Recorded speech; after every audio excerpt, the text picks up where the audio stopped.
Welcome. In this video we'll create a BIP file with the help of Mendeley desktop. Let us start. In the source code, as you can see, I have a very small file, just a title page and a bibliography page. So I want to include two BIP files in my document, which are my BIP1 and my BIP2.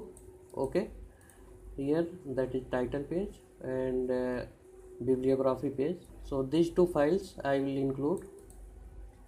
This is the folder where I have created my text file. As you can see, this is the main file which I have opened in my Text Studio. Okay, and this is the PDF file, output file. So in this folder I want to create my BIP files. So for this I will use Mendeley desktop. This is the interface of Mendeley desktop. Okay, so we'll create our BIP file in the same folder. Okay, so first of all we need to go to tools, options. Remember that there should not be any confusion, and then go to BibTeX.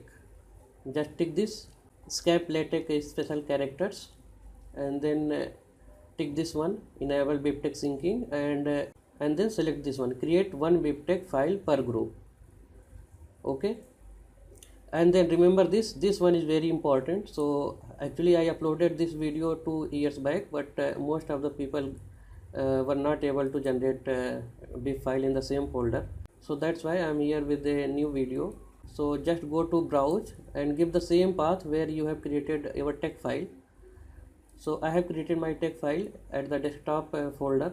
In this folder I have created my text file. So I'll select this folder. Remember this, you will have to select your folder where you have created your text file.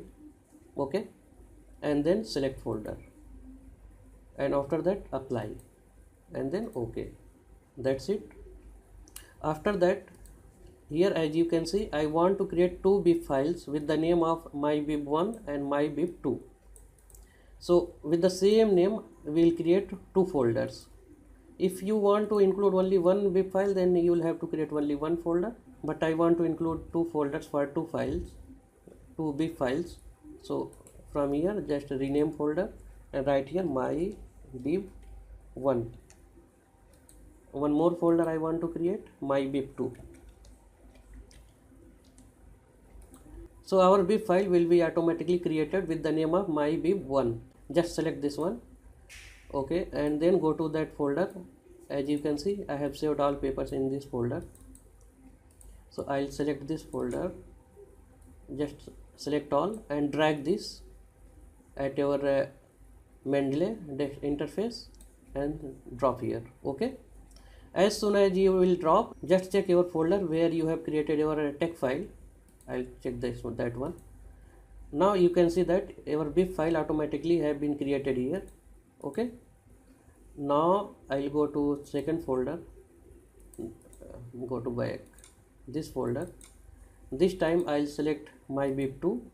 I'll select my BIP2, and again I will go to this folder, again in another folder, select all, drag this, drop here. After that you will have to do nothing, just check your that folder. So here you can see that your both files are here. Now you will have to just again compile here, just compile this file, BIP file. You can see here our references are here. You can edit everything from here. Suppose I want to edit this one. Okay, now I'll compile my file. Now you can see that here that your BIP file is automatically updated. Whenever you will change at this place, your BIP file automatically will be updated in either of the folder. Okay, for example, you are still not able to understand, then select all, Ctrl+A, select all. From here you can create your BIP file, export, anywhere you can save, just change the name, my BIP, then save this file. Okay, this one, but in this case you will have to save your file. It's a very simple process. So that's it. Thanks for watching.